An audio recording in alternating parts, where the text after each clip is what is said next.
Straight talk from Israel. You're listening to Israel News Talk Radio.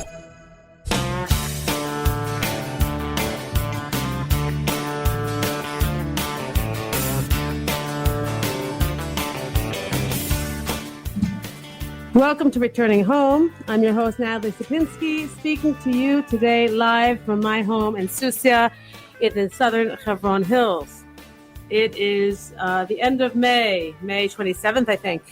I don't even know where my calendar is. I am so, yeah, I'm right. Okay. And it's been a busy week. But, things are quieter here in Israel than they've been. But, what happens? Everyone here gets back to life. And, it's summer, about to be summer. And I said this to you last week, and summer here is great. The pool is opening tomorrow. The schedules are out. Everyone's, getting all excited. The kids are doing their end of the year trips. I had a beautiful ceremony with my son's class this week in Givat Harel. I had never been there before, and he's a senior.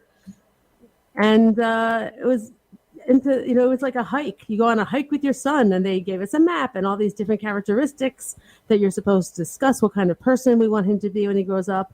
And we walked together through the woods and through the grapevines, and at the end there was a dinner, and it went until late into the night. And it was so funny, no bathrooms at this place, okay? It was like so rough. And there are all these adults, all these parents, and I'm used to that. I found a rock and, I took care of things. But in another world, in another life, this would just not happen. You don't have a hike with your son on some hilltop for his graduation trip. It's so, things here are so, the how do I say it? The qualities that are valued here are very basic and holy is what I want to say. I mean, we discuss things that we never talk about. What kind of characteristics I want him to have, what kind of values I want him to have as we're walking through the grapevines. There was no stage, there was no circumstance, nothing fancy at all. And I loved it. I love that about Israel. And that's why, I fell in love with it here. And why I love this lifestyle. It's not like that everywhere. It's true. You can find fancy places with sidewalks and, street lights, but it's not like that everywhere. That's not what I love about Israel. Stick around. We'll be right back after these messages. Glad you're here with me today.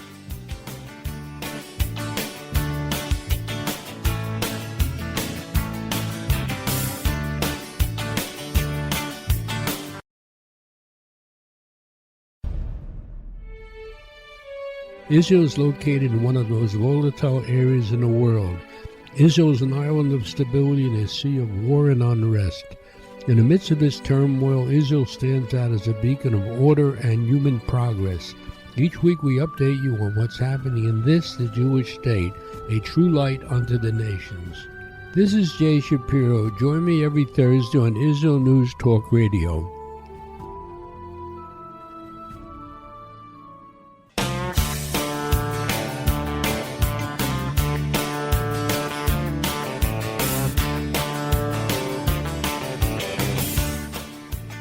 Welcome back to Returning Home. I'm your host, Natalie Sapinski. We have guests joining us in the second and third segment, but I wanted to talk a little bit and take any calls that come in about the situation here and around the world. Now, we had a war, all right? We had a war with Hamas, and they were firing missiles at us. I think over 4,000 missiles were fired on the civilians. The civilian population in Israel, all throughout Ashdod, Ashkelon, even Tel Aviv and Jerusalem got hit with one very clear goal, okay? To murder Jews, to murder Israelis, and to cause destruction. That's what the goal was. And in the rest of the world, they saw what they saw. The news did a spin, which they do, and they showed, the destruction of Gaza and us firing back. And it was a real mess out there. And, at a time like that, I'll tell you, I was so glad to be here on our little sliver of land with our missiles flying. There's no other place I'd rather be when the world is attacking Jews, because Israel is strong and we're together here. And Israel takes care of its citizens. And it's true, I don't live in a place where we're being targeted. I don't live in a high population center, but I have friends that do. And they're in their bunkers and they were in their shelters, or they left the city and they found solutions. But the thing is, our government and our people take care of each other. And when I see abroad, and, I'm sorry if this hurts your feelings, all of you who are listening, but when I see the antisemitism and the rise and people getting smacked around right there, when they're eating sushi at a restaurant, or people are getting beat up out in the streets and there's no one helping them, it's a real problem. I see these rallies, Stand with Israel. There are rallies, and I'll name a few of the places I saw: Philadelphia, Miami, Central Florida, Chicago, I think, New York. Okay. And I think also South Africa had it, and other countries. But these rallies were so, the attendance was, it's just so horrible. I mean, I don't know, 300 people. I got a call from a rally, 60 people. Like, what is this? This is not a rally. This is a joke. Okay? There's a big difference today in the world. Israel, okay? Israel is strong. Israelis are strong. And the American Jewish life is not on the rise like it used to be. I'm sorry to say, but it just isn't. Israeli Jews are strong, and American Jews are not seen as being very strong, okay? When you see these people at the rallies, they weren't so many young people. They were old people, okay? It's not good. I really want everyone listening to know Israel is your home, and Israel is waiting for you, and you'll be stronger here. You'll be stronger here as individuals, and you'll be stronger here as a people. There is someone, a politician, advising Jews to hide your Jewish symbols, hide your kippot, and hide your chais and your necklaces with your Star of David. And there's a debate I see. I was even arguing about it with people I know here. I think it's horrible. I don't think you should hide anything. And I was debating it with, I forget who, said, yeah, they should. They need to hide because they're going to get beaten up. Now, that is a very sad state, and it is unfortunately true. Now, why do people have to hide, and why can't they stand up? And I'll tell you why. There are so many Jews who have been living a full American life with their Judaism in their pocket. The Judaism was not a strong part of their identity, okay? And all of a sudden now, they're being pointed out, who's Jewish, who's Jewish? Now, if you never had to declare it before, what makes you think these people are going to want to be proud about declaring it now when they're going to be beaten up for it? They're not. That's the argument for hiding your Judaism, for hiding your kippot, because all of a sudden you're being clubbed for it. I do understand the need for wanting to be quiet, but I'm telling you, you've got to be strong, and you've got to stand up. And these are just bullies pushing you around. And it's hard, I guess, if you've never had to be strong before, you've never had to stand up before. Sure, it's hard. But you have an option, and your option is come to Israel. And don't act like it's an impossibility. It is not that hard. It's really not that hard. There are communities here where you don't even have to speak Hebrew. There are people here just like you. There are a lot of places to live here, and there are a lot of immigrants here. And there's just nothing to fear. It's not like it used to be. You can come here and already have your SIM card waiting for you to put into your phone. You can look online and see all the different communities and choose where you want to live before you get here. It's not like this big, crazy adventure like years and years ago. Kind of funny, I was called this week for a quote for a story about the security situation since the ceasefire. And the reporter asked me, since I know my organization monitors security on the roads here, what do you see? What have you seen since the ceasefire? And I told him, honestly, it's been quiet. It's been quiet. It's down to like 4 or 5 attacks a day. And maybe at one point that sounds scary, but now, unfortunately, it's a reality. So yes, there is violence here. Yes, there are rock throwings on the road. Yes, that is unfortunately something that we have accepted as normal. But we know where it happens, and we know what it is. And that's like the extent of the danger in Israel. Knifings and rock throwing on Kvish Shishim, Route 60, in these certain areas. And that's pretty much like where the danger is. And I drive on that road all the time, and I've been okay. So it's not like it once was. And all the people sitting back, waiting for things to get better, waiting for the anti-Semitism to blow over, waiting for things to get back to normal. Let me just tell you, it's not going to go back to the way it was. Things don't get better for Jews anywhere. Look at history. You know, it always follows the same pattern. And it's very clear. It's very clear to me, and I think to a lot of us over here. I was even, asking Aleeza, she'll be on the show later today, what are we going to talk about today? And she's been here for 2 months. And she said, the summer, maybe I'll talk about the summer school we're going to get for my kids and maybe putting them in a summer camp. I mean, so happy, so much life. She has such ordinary worries. And, when you live here, you do have a really good life. You have ordinary worries about your children, about their schedules, about their careers, about, birthday parties and chugim, extracurricular activities and grades, and vacations and work and finding a job and normal things. Okay. You don't have to walk around scared. You don't have to walk around worried. You don't have to train in Krav Maga because, walking around without that skill isn't safe. You don't need that here. Here you can live normally and you become proud. If you were not a proud Jew before, when you live in Israel, you will become that. And for all of you who always thought that Israel was just a pipe dream, it shouldn't be, and it isn't. It's not hard today. You don't all of a sudden have to become religious. You don't all of a sudden have to be fluent in Hebrew. You take it step by step. And especially if you have friends here, and especially if you have family here.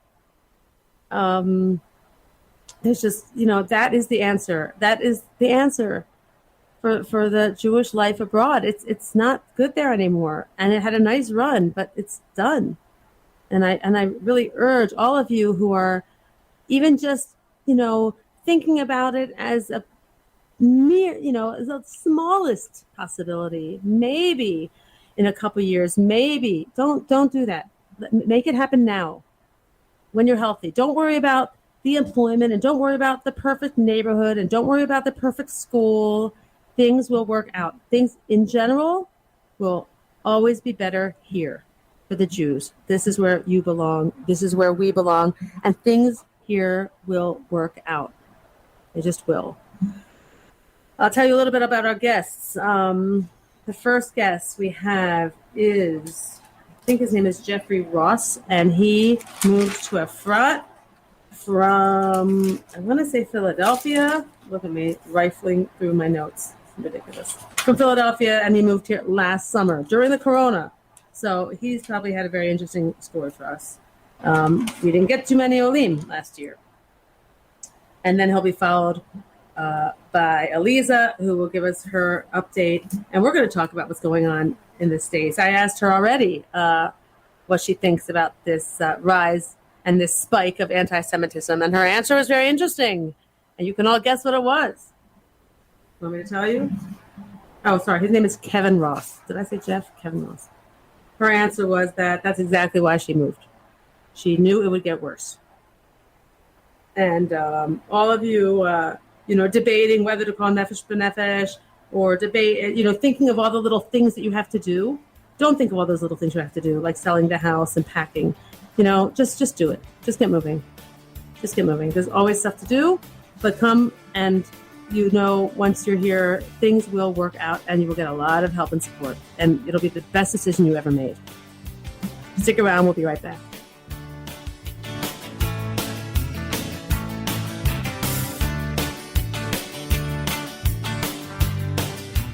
The Tamar Yona Show. Tamar? She's sassy. She's smart. She's funny. But she's also a real Jewish mother. Hi, everybody. I'm Tamar Yona. And yes, I can be all of those things. But at Israel News Talk Radio, I'm here to bring you the news stories and guests that you may not hear anywhere else. Join me live on air Sundays, Mondays, and Tuesdays for the most unique and bold talk radio in Israel. The Tamar Yona Show. Shalom, I'm Leah Aharoni. Join me on my show, News from the Torah.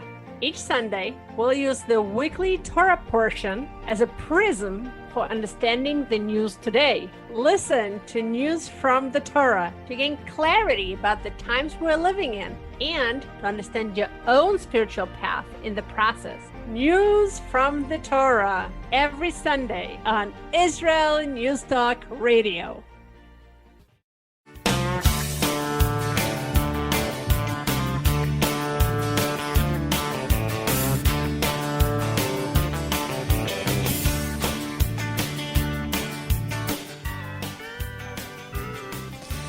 All right, we seem to have lost Natalie, so I'm going to cover for her until we can get her back on the line again.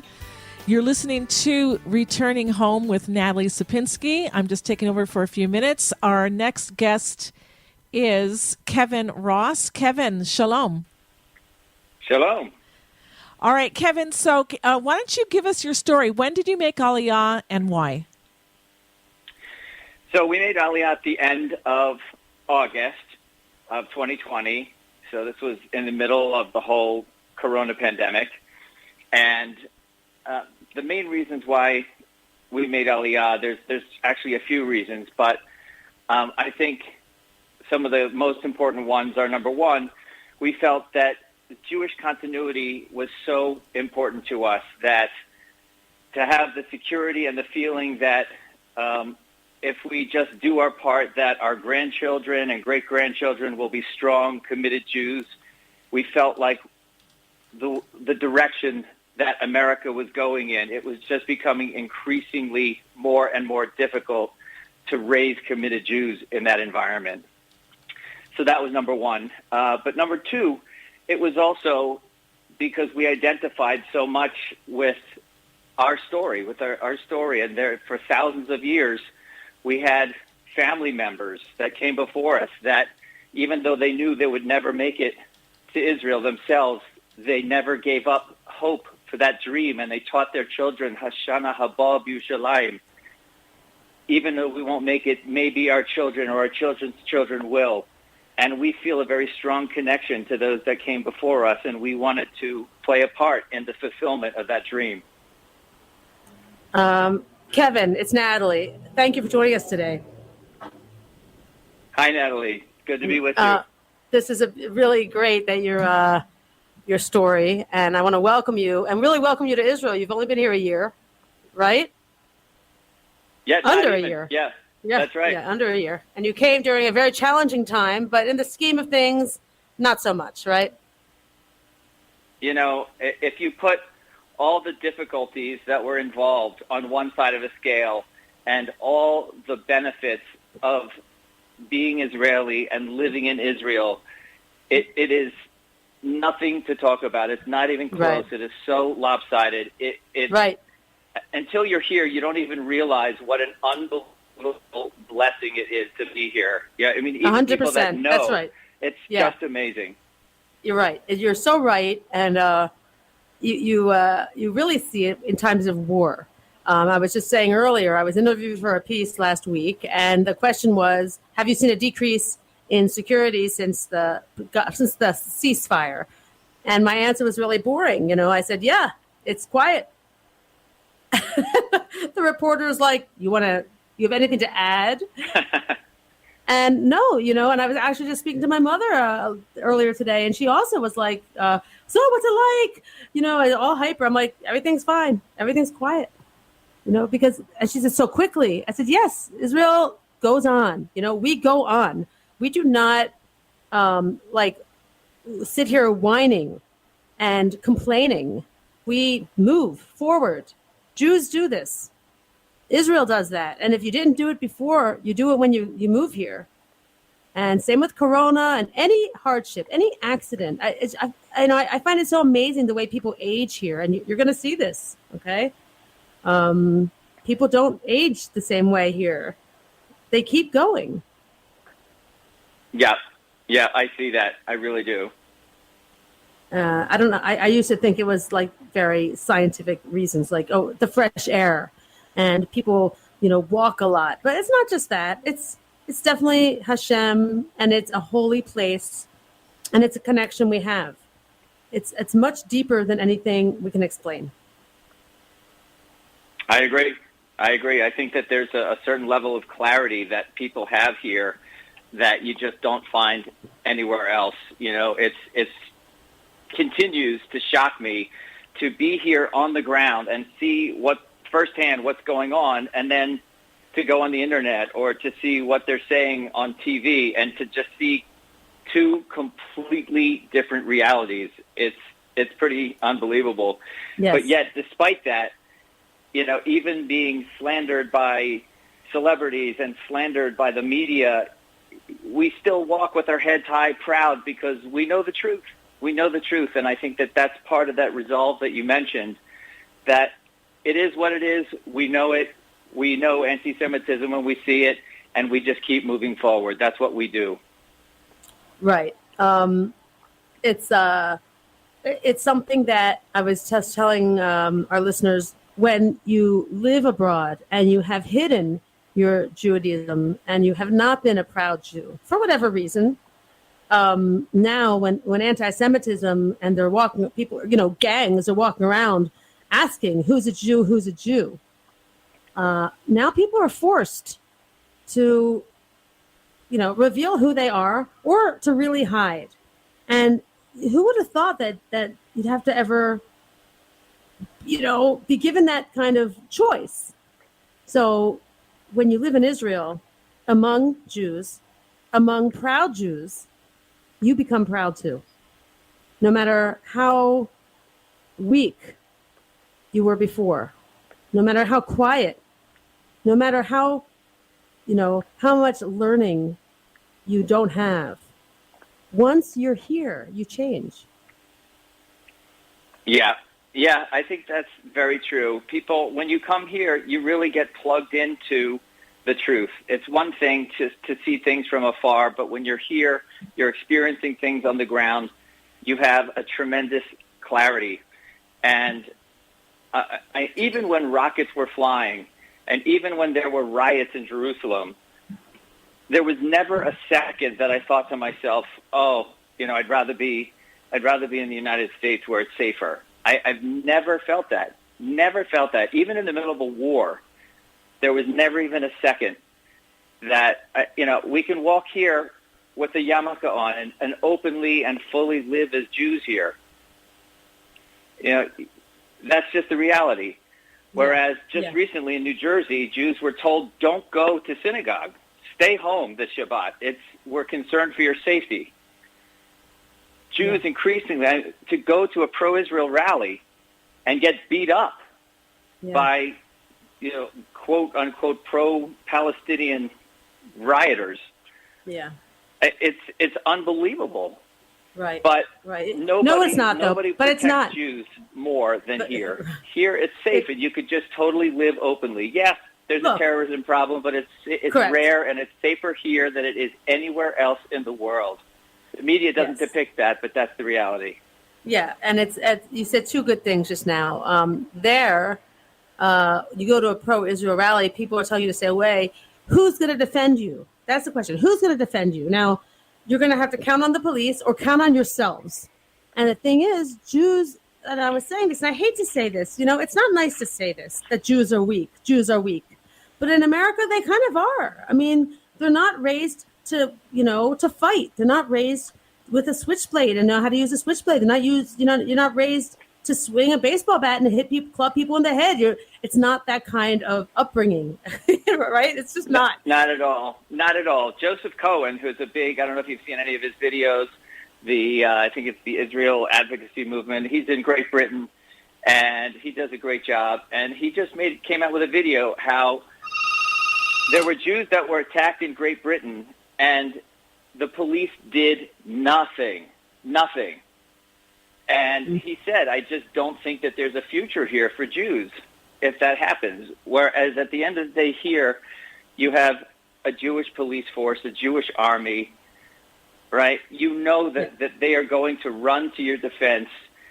And that's why it is just, there's no question. It's safer here than anywhere else in the world. It's safer here. And not just that. It's not just that. It's not like you keep saying they are going to run to your defense. This is us. These are our children. These are our neighbors. These are our friends' kids, the army and the police. That's right. It's us. Yeah, that's right. Us. Very well said. So, yeah. And it's not only that, it's we have this fearlessness. I don't know another way to describe it. Just I'm not afraid at all. I sleep outside in the tent with my son this past month. I just love the night air. And during the war, I did the war, okay? The Gaza conflict. And my son, we live in Yehuda and Shomron. There are Arabs all around us. And my son said, I'm afraid, Mommy. I'm afraid. I don't want an Arab to come and kill us. I said, he's not going to come kill us. Here, we'll take a baseball bat. We have the dog. I have my gun. I'm afraid. I'm like, there's nothing to be afraid of. Okay, they're not going to mess with me. And, he gave in and I slept in the tent and he forgot about it. And I don't know if I was that same type of person in America. I remember going to the Mann Music Center. I'm from the Philadelphia area. And I remember ducking my head when we drove through North Philadelphia because it was a dangerous area. Here, I've never had to duck my head, and I drive on Route 60 every day. I don't duck my head. I drive fast with a loud music, and I push. I become pushy and brave, and I'm a little girl. Now, if that can happen to me, it can happen to anybody. Yeah. I mean, when you're in your homeland, you feel much more empowered. Empowered. That's the word. You feel much more empowered to live as a Jew, to live openly, to live freely, and just not tolerate forces that seek to try and, where you won't wear a yarmulke and, you won't go to shul and things that seek to contain us. That just doesn't happen here. Right. And it won't. And the more people that come, they'll experience it also. And everyone listening to Kevin, who's only been here a year and has embodied this, come. We're begging you, come. Don't wait. We're out of time. I want to thank you for coming on. I'm sorry I came and joined you late, but it was great to meet you, Kevin. Thank you for coming. Likewise. Thanks for having me. Shabbat shalom. Shabbat shalom.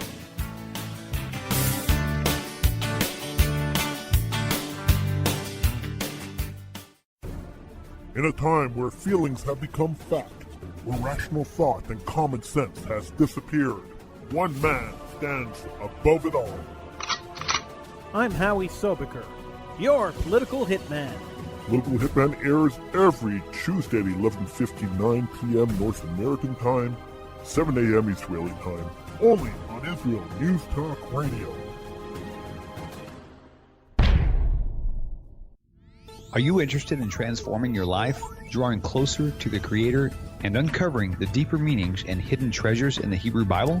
Then join me, Rav Yitzhak Michelson, and me, William Hall, on the Science of Kabbalah, where we are seeking to narrow the gap between what we understand of our physical and spiritual worlds. So make sure to tune in every Tuesday at 5 p.m. Israel time, 10 a.m. Eastern Standard Time, here on Israel News Talk Radio.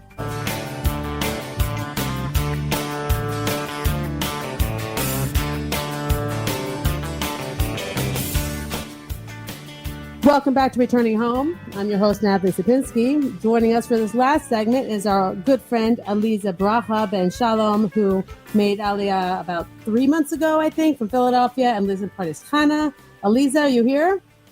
Yes. Wonderful. I'm going to read a little bit about from our exchange today, if you don't mind, just to set the tone, okay? Aleeza and I wrote back and forth, and I want everyone to hear this. I spoke about it earlier on the show. About life here. I wrote to Aleeza, what are we going to talk about on the show? What are you up to? And she wrote, life here is good. Work is what I'm focusing on and prepping for summer. Maybe summer school for kids. Big kids, no plans yet. Need to figure that out. Now, this is a week after there was a war. This is an Olah, who's been here for 2 months, who does not have great Hebrew, does not have family here. And listen to her. Now, does she not sound like the happiest person in the world? Okay. Now, if Aleeza can pull this off, anyone can. Okay. I want you all to listen because she is a typical immigrant. She doesn't have a head start here. She didn't have Hebrew or anything like that. And she's even living like in an Israeli little town. And that's amazing to me. And then I went on and I said, I'm very disturbed about the antisemitism in the Jewish world. And I may want to get your opinion on that on the show. And her answer is this: situation in America is what prompted me to leave. We saw more coming and couldn't wait to get out. Aleeza, thanks for joining us today. Thank you for having me.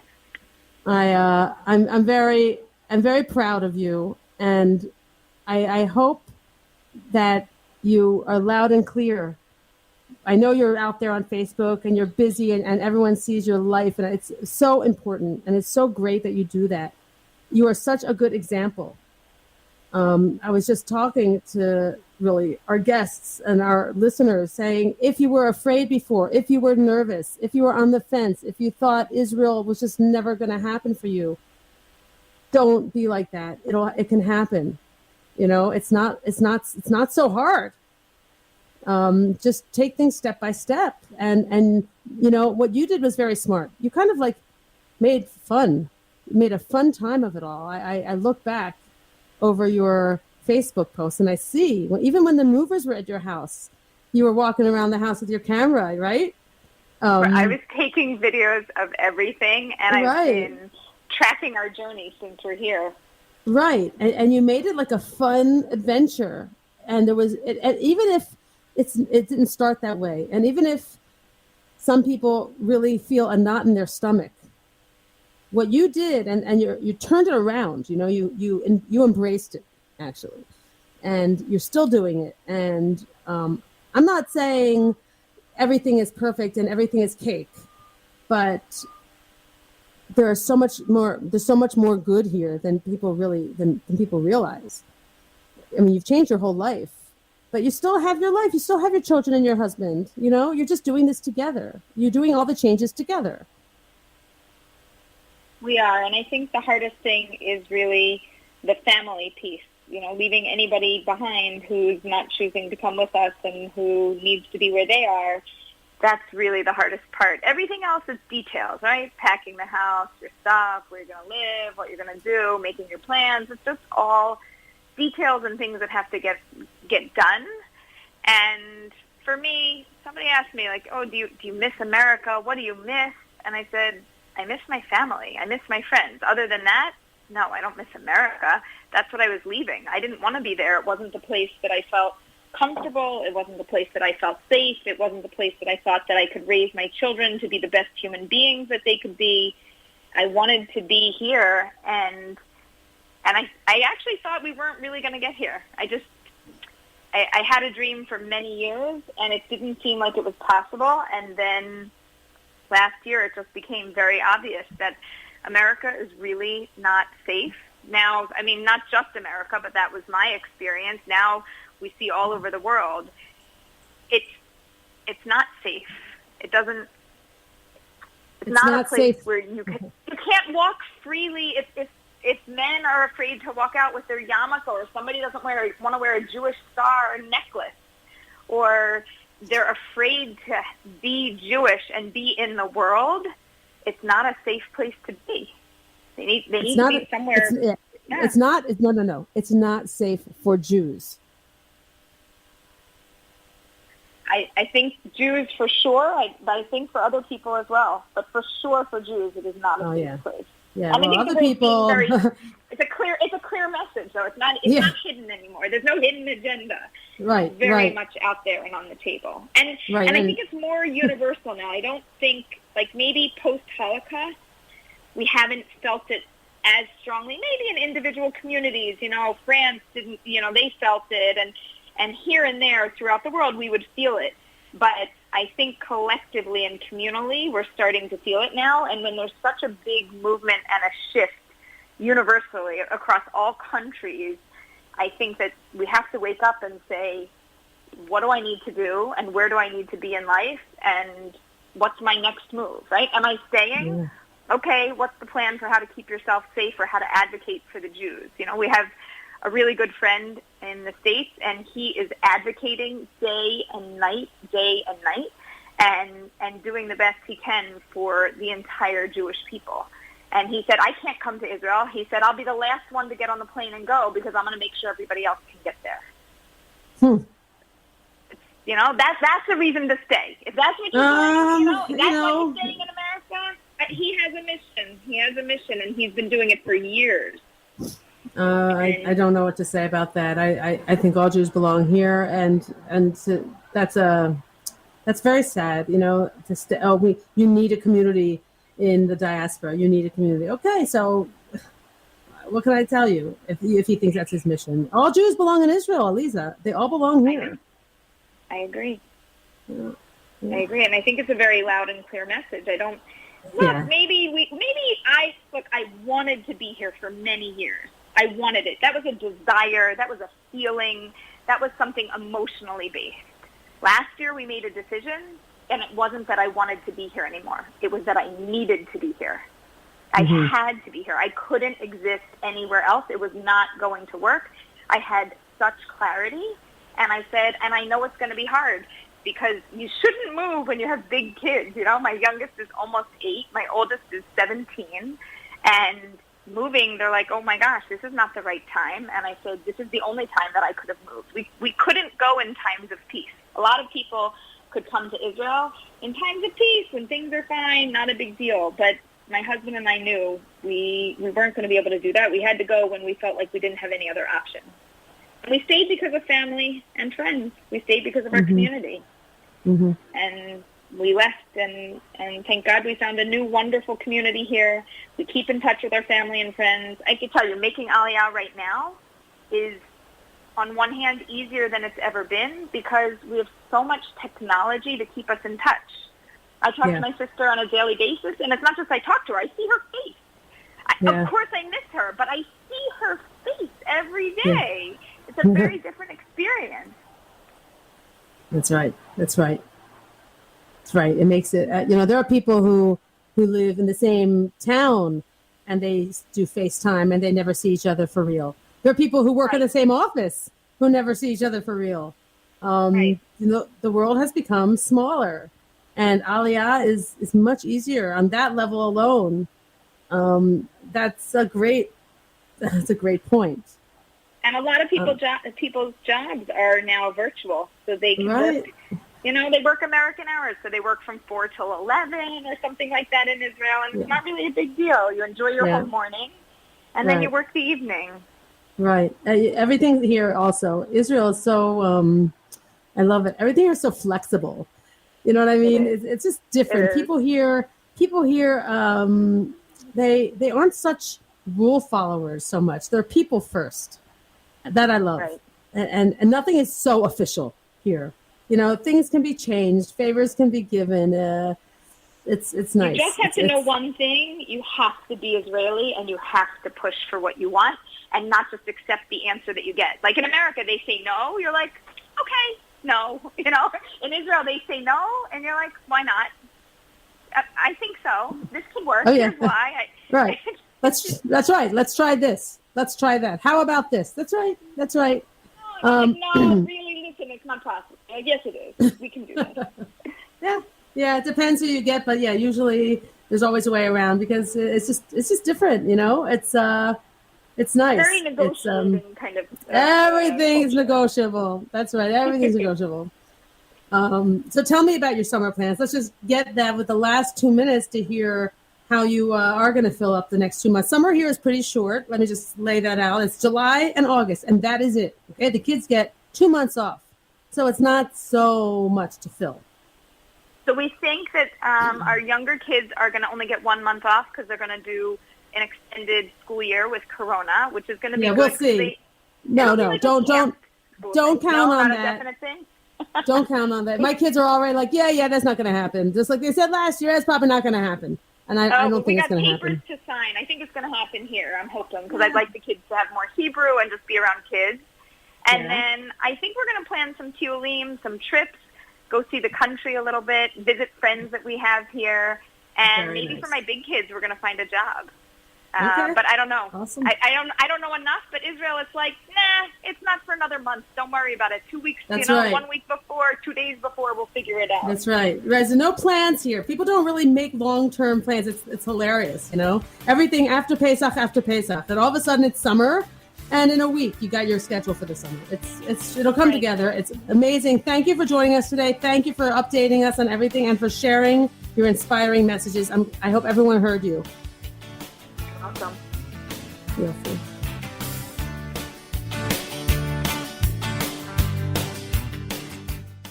Where can you get the inside news on Israel?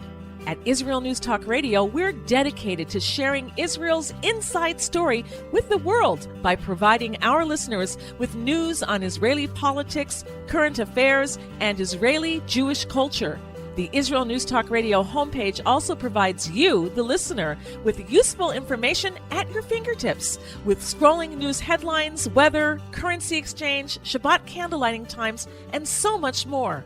Our radio programming is always accessible and on demand. We operate absolutely free of charge for everyone, everywhere. If you love what we do, partner with us now by becoming an Israel News Talk Radio supporter. With your support, you'll be inscribed on our Israel News Talk Radio Wall of Fame. There's nothing like us in the world. Be part of something great. Israel News Talk Radio. Straight talk from Israel. Howdy, this is Rita from League City, Texas, now living in Israel. And though my heart may have belonged to Texas, it now belongs to Israel and all the fantastic show hosts at Israel News Talk Radio. Hi, this is Michael Solomon from Kiryat Arba, Israel. And why do I love listening to Israel News Talk Radio? Because I love listening to the interesting interviews they do and their news reporting that most other media sources don't cover. Hey, this is Nicoleko from Malmö, Sweden. It gets pretty cold here in Sweden, so I love cuddling up with a warm cup of tea while I listen to Israel News Talk Radio. Hey everybody, this is Frank Morris from Tennessee. Me and my dog Buster really love listening to Israel News Talk Radio. You're listening to Israel News Talk Radio.